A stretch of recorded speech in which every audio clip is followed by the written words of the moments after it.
They called him the Butcher of Uganda, not because it sounded dramatic, but because it was tragically true.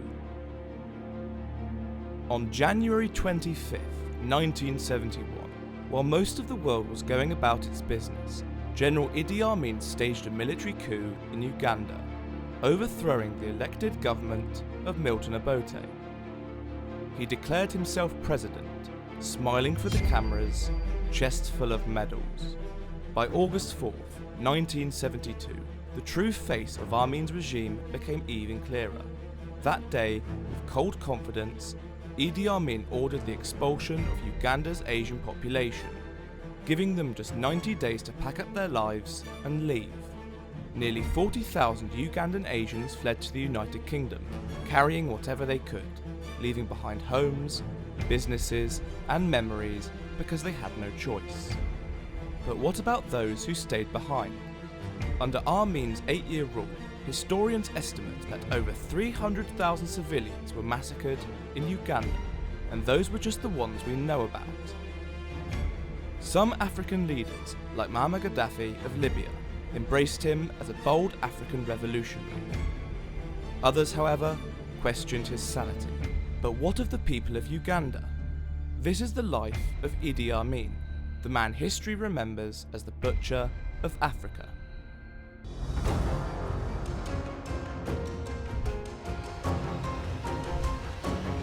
Welcome to Unveiled History.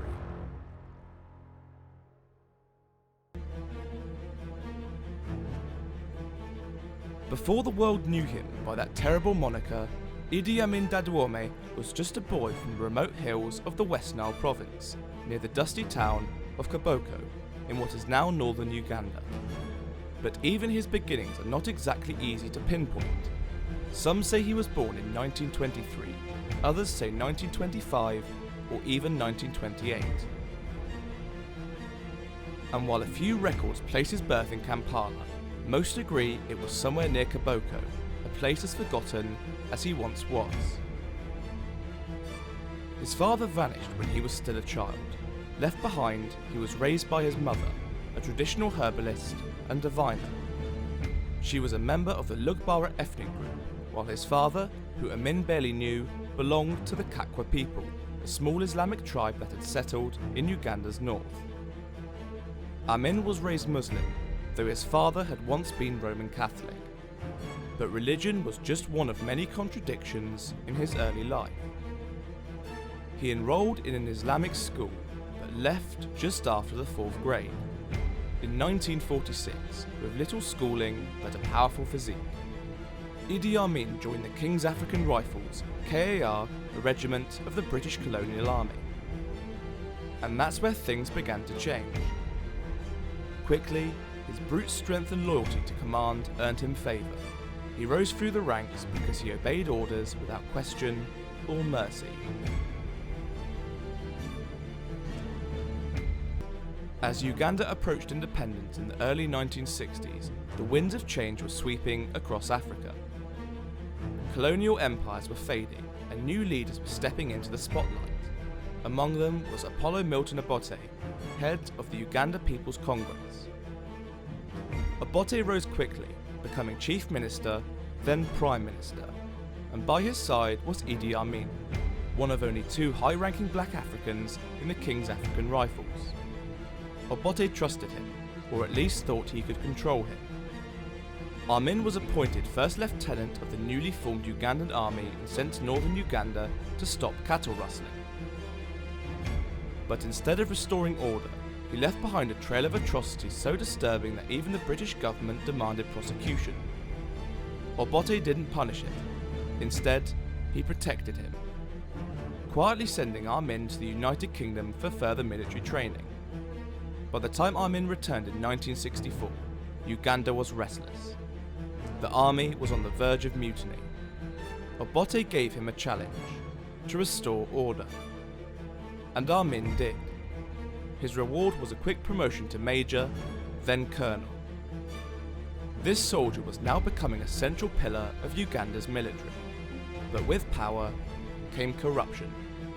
In 1965, Both Obote and Amin were implicated in a covert smuggling operation involving gold, ivory and coffee flowing illegally out of the Democratic Republic of the Congo.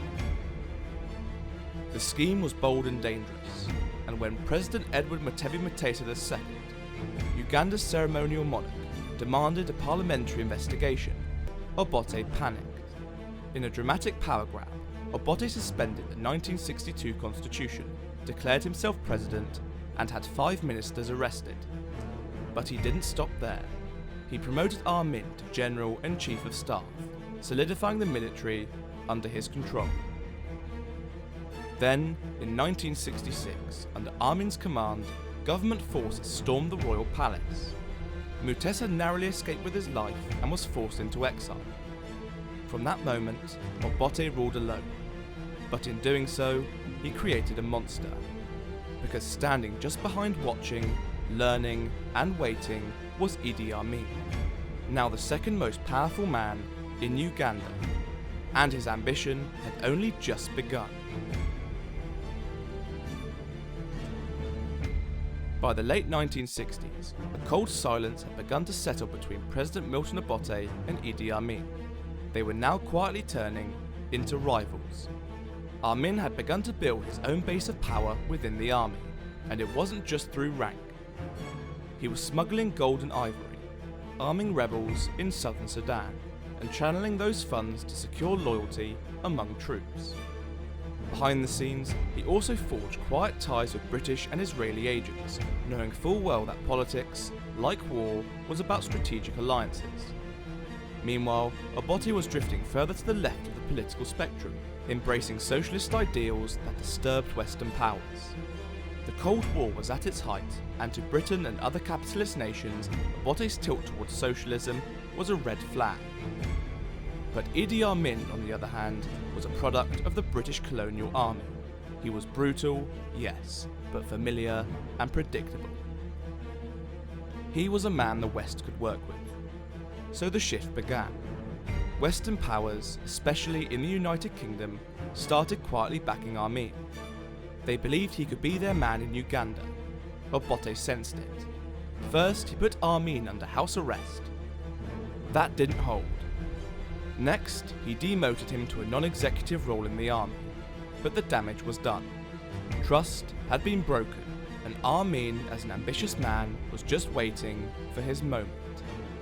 It came on January 25th, 1971.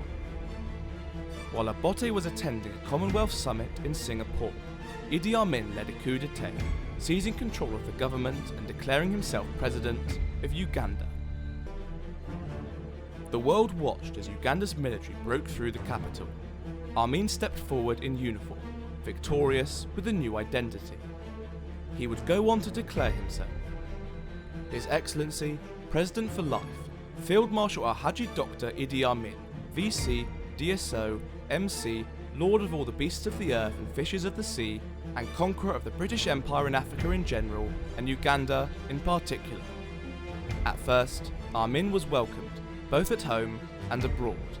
Many Ugandans were relieved to see Obote gone, and the international community, sceptical of Obote's socialist leanings, welcomed the new leader.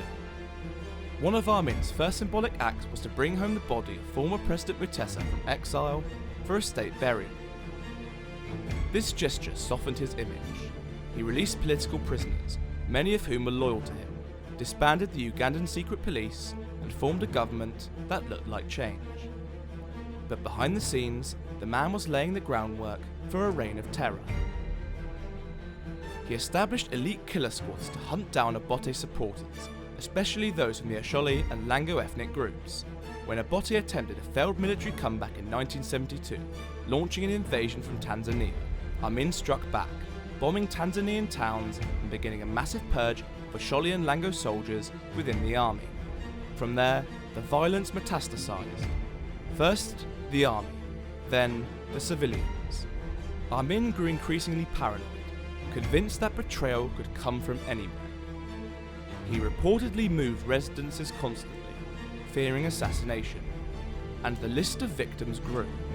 Anglican Archbishop Janani Lawum, Makerere University's Chancellor, the governor of the Bank of Uganda, and several members of his cabinet, all executed on Amin's orders.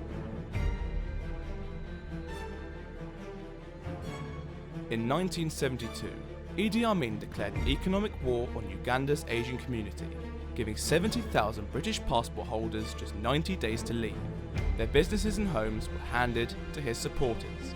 He cut ties with Britain, expelled Israeli advisors, and aligned with Muammar Gaddafi and the Soviet Union. Though seen as charismatic, rumours started of blood rituals, cannibalism, and erratic behaviour. Some believed he suffered from hypomania. His paranoia deepened, and he filled the army with troops from Sudan and Zaire, leaving less than 25% Ugandan. In 1975, Amin became chairman of the Organisation of African Unity, but major African leaders boycotted the meeting.